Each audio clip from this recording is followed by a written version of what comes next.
Hey gang, greetings from our place in Austria. A couple weeks ago, I did a workshop on coach versus consultant, and the video crew snipped a really good segment from that I want to share with you. So in just a minute, join me poolside in Tuscany, and we're going to talk about the difference between a coach, a consultant, and maybe even a therapist. Do you need one? Do you need both? Do you need all three? Do you not need any of them at all? So see you poolside. All right, gang. Moved out to the pool. It's a high traffic area at the villa today and had a stray cat. So anyway, as promised, I'm going to share with you the 10 things you need to look for when deciding between hiring a coach, hiring a consultant. And then we'll touch a little bit on the difference between those and also a therapist. So role of purpose. And, a coach typically is going to look at you as a person. They're going to look at your mindset. They're going to look at your personal development. Where a consultant is there for a very specific task. They don't really care at the end of the engagement. So say you hire a coach for 6 months or a consultant for 6 months. They don't care if you're a better person when it's done, if they're a consultant. They just care that the task was finished. Whatever they're brought in to fix, that's all they care about. It is a limited engagement. And if you're the exact same person you were when you started, that doesn't matter.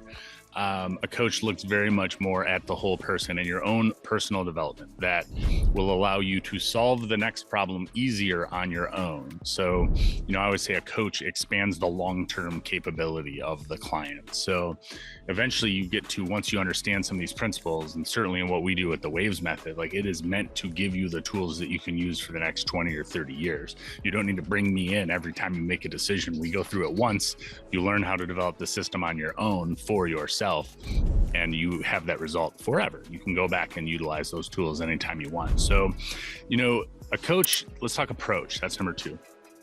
A coach asks a lot of questions. And we like to say that in the coaching industry, the client is creative, resourceful, and whole. And that is why I don't, my clients right now, as we speak, range from a hospital CEO, an accountant, someone who does real estate closings, someone who is a senior VP in corporate America, and an HR consultant, and in 3 different countries. So I only work with 5 or 6 people at a time, but I'm not an expert in those industries. That would be a consultant. So if you hire me as a coach, I come in, I know the questions to ask to get the answers out of you. You are creative, resourceful, and whole. You just need, much like Michael Jordan had Phil Jackson or the guy videotaping his golf swing, you need somebody on the outside looking in to help you with these things. You're too close to your own situation to see the answer, even though it may be right in front of you.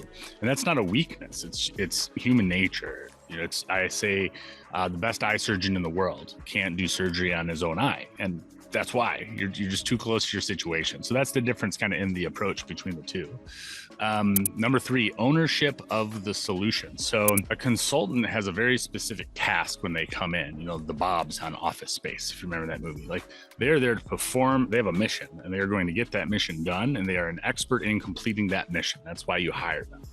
Where a coach, it's more open-ended. They encourage you to take ownership of whatever it is that we're working on together. So the coach is there to guide you. They give you not necessarily the map, they give you the destination, and they know the right questions to ask to get you to each city on your trip. But ultimately you are in control of how that turns out, versus a consultant, which is a very specific, limited engagement, and they're there for one mission and one mission only. Timeframe, coaching, we have folks that engage in a really quick, especially if they're doing the Waves method, you can do a 4-hour intensive and you're done. I don't necessarily recommend that, but people are busy and they fast track, get me there. I've certainly been that person many times. I'm sure you've been that person many times. But typically we're working with somebody over 12 months, and that's by design, because you can't, some of the things that we're doing, such as diving deep into your values and building your why and stuff, life and business has to happen to you for those things to have the greatest effect and to stick and to be a long-term tool you can use for the rest of your life. Where a consultant is there for a month, 2 months, 6 months, a year, but it is a limited engagement with a specific result. and that's it. There is no kind of open-ended, what do we do next? We either did the thing or we didn't do the thing. So that's what I mean by time frame. So expertise. We touched on this a little bit in number 1, but that's number 5. So expertise in your industry. Again, my clients range from a really wild range of professions, and I'm not an expert in any one of their arenas.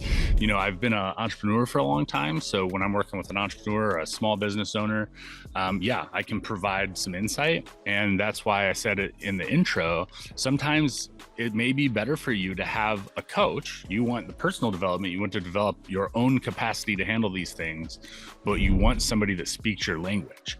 I'm going to speak to you very different business owner to business owner than the language I'm going to use with an attorney or with a corporate executive who's been climbing the corporate ladder for 30 years.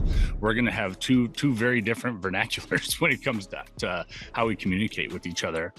And I'm not an expert in that arena, right? So small business, sure, I can lend a lot of insight no matter what your small business is. But if you are an accountant at not your own accountant, but you're an accountant at, in Charlotte, for instance, where I used to live, at one of the monster accounting firms, I can help you figure out why you want that promotion, but I'm not going to have the technical skill to tell you, you need to be proficient in these 5 things in order to position yourself to get that promotion. That's where you would know those things. We just talk about why do you want to get there in the first place and what's holding you back. And that's a topic for a whole nother video, which is inner critic and saboteur and all of those other things. So number 6, feedback and evaluation. As a coach, if we're working together, I'm going to develop your soft skills. It is very much your own personal development. There's going to be kind of constructive criticism on how do we want to move forward, but when there's not a specific task at hand that we're trying to accomplish, it's more soft. There's more of just a framework around it. So there is no right, there is no wrong. It's where do you want to go next? And I don't necessarily like this way, but I know when I went to Brown, we started when we were going through our individual mentor feedback is what it's called. But you're coaching a coach who's been in the industry for 20 or 30 years. And you start every session with, what would you like coaching on today? Silence. And a lot of coaches do it that way. And that's what they would call peer coaching. I am more of a hybrid in my own personal practice, where it's typically I'm working with small business owners and entrepreneurs around the world. So I take my coach hat off. I say as much in our sessions, and I put my consultant hat on, and I say, tool for your toolbox. This is what I've done. It may work for you. So the feedback is different. When you're with a consultant, it's going to be a little more harsh, a little more critical. Again, it all goes back to what's the outcome, right? When you hire a consultant, you're looking for a very specific task to be completed. And if that task is not on track to be completed, they are going to tell you under no guise of softness, hey man, we need to step it up here. This thing is not happening. This is what they hired me to do, put up or shut up. So that's the difference in feedback. Client engagement it's kind of the same as we talked about in number 2, but and that's number 7, by the way. It's very transactional.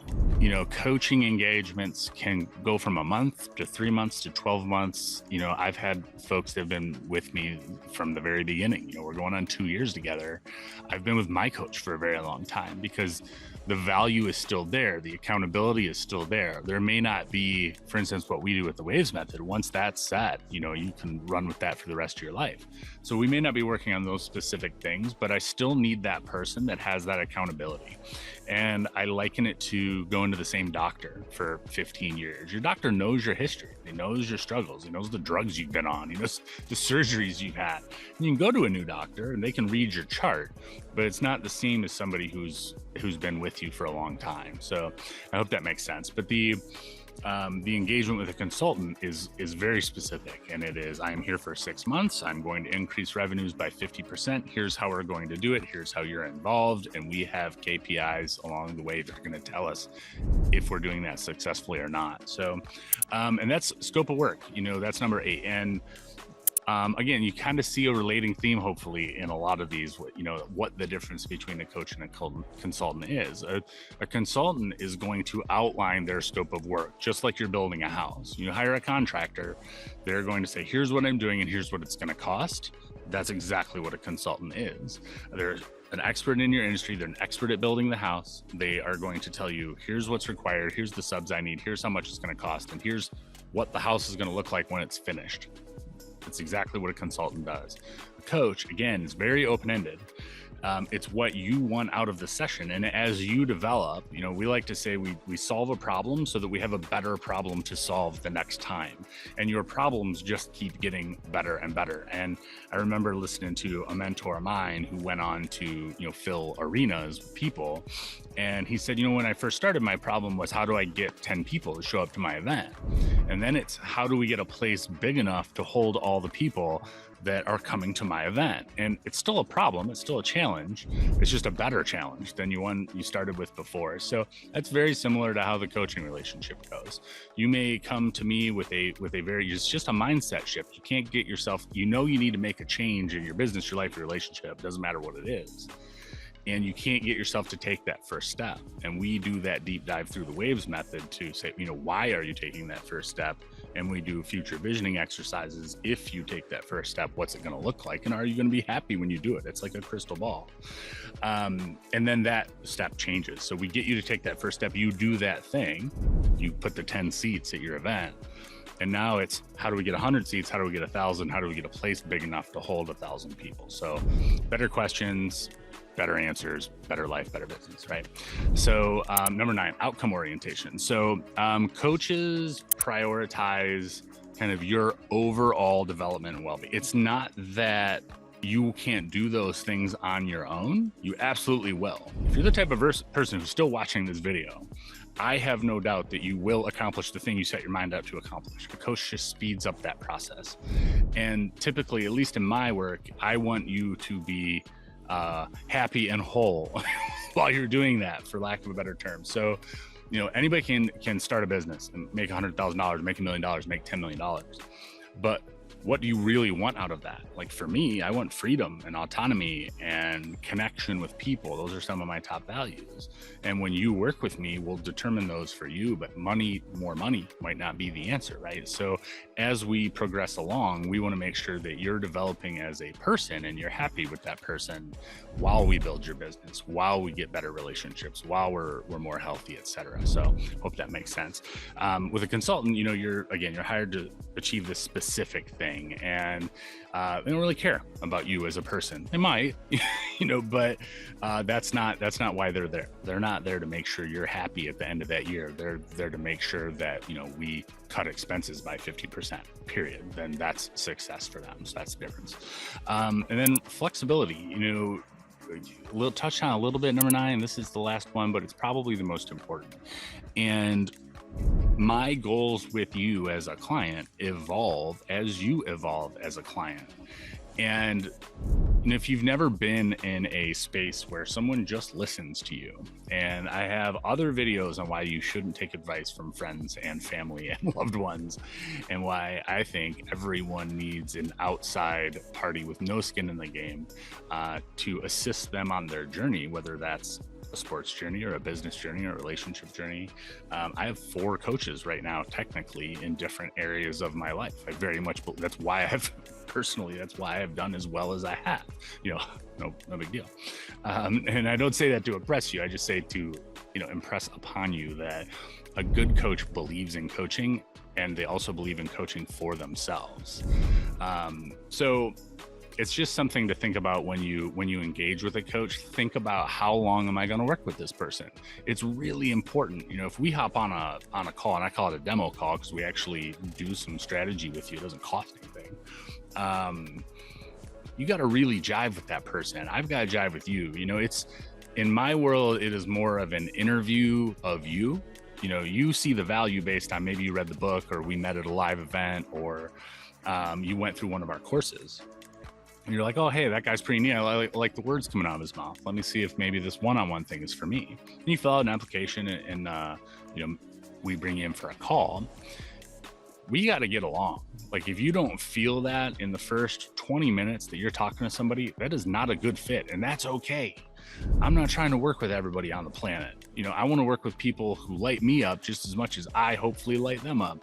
And you should recognize that really early on and not try to force it. And that is regardless of the person's pedigree. You know, if you go to a coach and you're like, man, this guy has got all these accolades, he's done all these amazing things, but he's just kind of a dick, well, you're probably not going to want to work with that guy for 12 months. And, you know, coaching in general is a lot of inner work. It is, I ask the right questions, but you've got to do the work in between sessions. All we're doing is finessing that during our time together. And I'm giving you these achievable things and things just to think about that certainly in Western society, we're not taught how to think about, you know, in 75 years when I'm on my deathbed, what if my whole life was wrong?